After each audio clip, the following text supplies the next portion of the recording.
Boundaries. Now, you might ask yourself, how do I keep my boundaries? And I want to introduce you to looking at boundary setting for yourself at work and at home. And often, what we tend to do is we look externally first, um, and we look at outside of ourselves. How do we say no? How do we push back?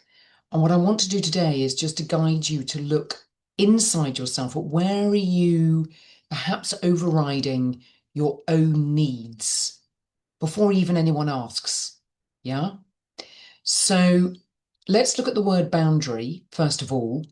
And what I'd like to be able to offer you is a question that can be really useful. What am I available for? And what am I not available for? By asking that question, you can begin to look at what you yourself are saying yes to for yourself and where you're perhaps slipping. Now, the context might be that you're back at work, you've returned from maternity leave, or you haven't been on maternity leave, but you're in work and you've got a pattern that perhaps isn't working. You're feeling stressed, you're feeling as though the tank is empty, you're stuck, you're stressed, it's going round in circles. So this is an opportunity to press a reset button and ask yourself that question. What am I available for and what am I not available for? Because when we go into a pattern of trying to prove ourselves, trying to prove our worth, trying to prove that we're working hard, that is all very much into the pattern of fight, flight, freeze.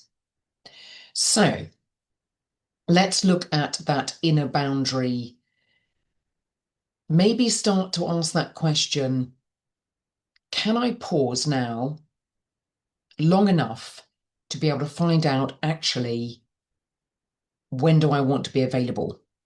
And there are a few things that I want to share that some women shared with me in a webinar just on this topic.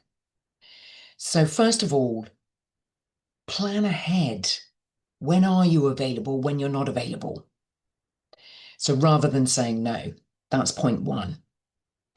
Make sure that any conversations with bosses or team members are about the work and the output, not the time that you have to leave or the time you're getting in.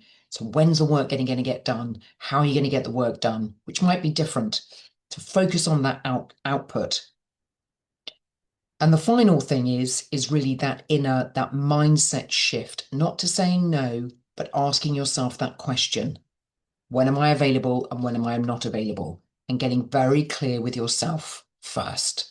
I'd love to hear from you if there's a shift in the way that you're managing your boundaries, and get in touch. I'd love to hear from you.